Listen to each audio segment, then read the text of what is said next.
कक्षा 10 ए और B English medium Hindi medium class के लिए लेकर के उपस्थित है। बाकी कोर्स जो है समाप्त हो चुका है, धीरे धीरे उसे हम फिर से रिपीट करेंगे, लेकिन जो थोड़ा सा बचा हुआ है उसको हम आज बताएंगे, आज कल परसों में बता देंगे। बचा हुआ है प्राकृतिक, कुछ बताया गया है, कुछ बताया जा रहा है प्राकृतिक संसाधन और ऊर्जा के स्रोत। तो प्राकृतिक संसाधन पहले हम समझने, प्राकृतिक संसाधन वे होते हैं जो ऐसे संसाधन जो हमको प्रकृति से प्राप्त होते हैं, मैन मेड नहीं होते हैं, उन्हें हम प्राकृतिक संसाधन कहते हैं। और वे ऊर्जा जो हमको प्रकृति से प्राप्त होती है, ऊर्जा हमको प्रकृति से ही प्राप्त होती है। आर्टिफिशियल ऊर्जा प्रकृति द्वारा बनाई गई चीजों से ही प्राप्त होती है। तो दो प्रकार के स्रोत हैं, एक तो अपक्षरणीय ऊर्जा स्रोत है और दूसरे अनक्षरणीय ऊर्जा स्रोत हैं। अपक्षरणीय ऊर्जा स्रोत वे स्रोत होते हैं जो एक बार उपयोग होने के बाद वो समाप्त हो जाते हैं, उन्हें हम अपक्षरणीय ऊर्जा के स्रोत कहते हैं। यानी कि नॉन रिन्यूएबल, उपयोग कर सकते हैं, उसका उपयोग नहीं कर सकते हैं, उन्हें हम अपक्षरणीय ऊर्जा स्रोत कहते हैं। अब इसमें कौन से ऊर्जा स्रोत आते हैं?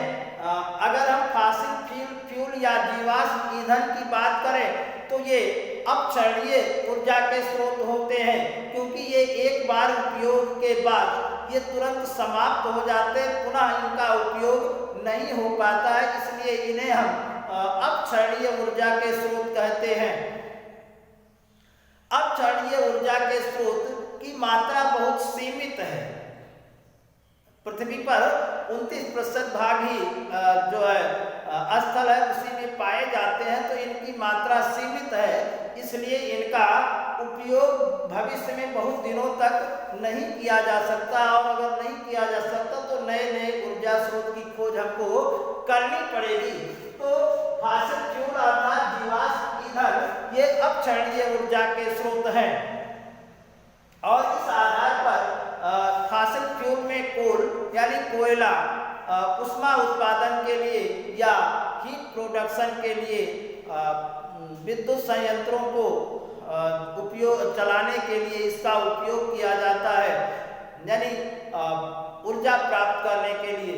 इसके बाद डीजल यानी पेट्रोलियम जो भी है, फॉसिल फ्यूल के जहाँ कोयला पाया जाता है वहाँ पेट्रोलियम भी कुछ मात्रा में पाए जाते हैं। तो पेट्रोलियम लाइक अगर हम देखें तो diesel, petrol, kerosene, CNG, LPG ये सभी फॉसिल फ्यूल हैं। और फॉसिल फ्यूल उनको कहते हैं, आपको जीवाश्म वे कहते हैं जो पृथ्वी में जीव जंतुओं के अवशेष दबे हुए मिलते हैं, उन्हें हम फॉसिल फ्यूल कहते हैं। कोयला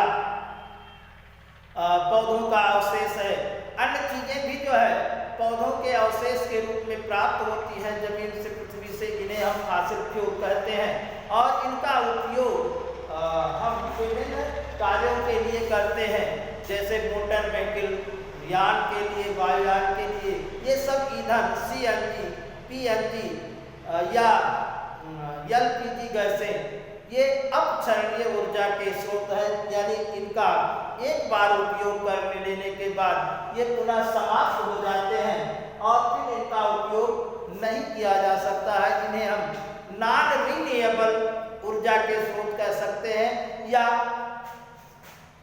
अपक्षरणीय ऊर्जा स्रोत कह सकते हैं। तो हम धीरे धीरे इसको पढ़ाते रहेंगे और यही बचा हुआ है, और जब समाप्त हो जाएगा तो हम आपको पीछे